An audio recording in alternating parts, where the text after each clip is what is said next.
Lettre d'une Péruvienne de Françoise de Graffigny, édition de Martine Reid. Lettre 7. Asa, tu n'as pas tout perdu.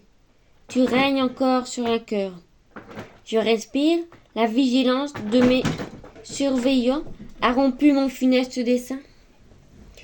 Il ne me reste que la honte d'en avoir tenté l'exécution. J'en aurais trop à t'apprendre les circonstances d'une entreprise aussitôt détruite que projetée.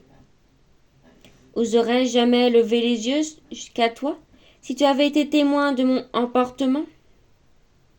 Ma raison soumise au désespoir ne m'était plus d'aucun secours. Ma vie ne me paraissait d'aucun prix. J'avais oublié ton amour.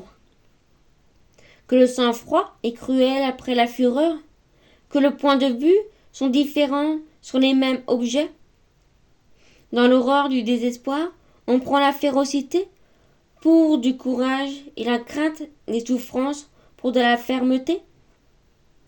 Qu'un mot, un regard, une surprise nous rappelle à nous-mêmes.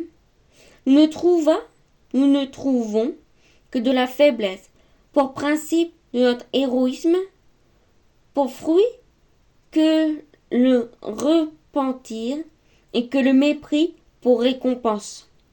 La connaissance de ma faute en est la plus sévère punition. Abandonné à l'amertume du repentir, enseveli sous le voile de la honte, je me tiens à l'écart. Je crains que mon corps n'occupe trop de place. Je voudrais la dérober à la lumière.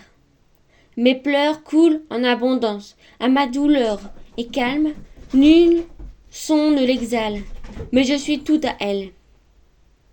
Puis-je trop expier mon crime? Il était contre toi. En vain, depuis 2 jours, ces sauvages bienfaisants voudraient me faire partager la joie qui les transporte. Je n'en fais qu'en soupçonner la cause, mais quand elle me serait plus connue, je ne me trouverais pas digne de me mêler à leur fête. Leurs danses, leurs cris de joie, une liqueur rouge semblable au maïs, dont ils boivent abondamment. Leur empressement à contempler le soleil, par tous les endroits d'où ils peuvent l'apercevoir, ne me laisserait pas douter que cette réjouissance ne se fît en l'honneur de l'astre divin, si la conduite du cacique était conforme à celle des autres. Mais loin de prendre part à la joie publique, depuis la faute que j'ai commise, il n'en prend qu'à ma douleur. Son zèle est plus respectueux, ses soins plus assidus, son attention plus pénétrante. Et à deviner que la présence continuelle des sauvages de sa suite ajoutait la contrainte à mon affliction. Il m'a délivré de leurs regards importuns. Je n'ai presque plus que les siens à supporter. Le croirais-tu, mon cher Asa? Il y a des moments où je trouve de la douceur dans ces entretiens muets. Le feu de ses yeux me rappelle l'image de celui que j'ai vu dans le tien. J'y trouve des rapports qui séduisent mon cœur.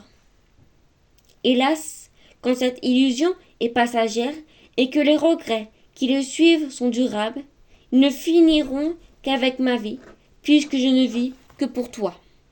Fin de la 7e lettre.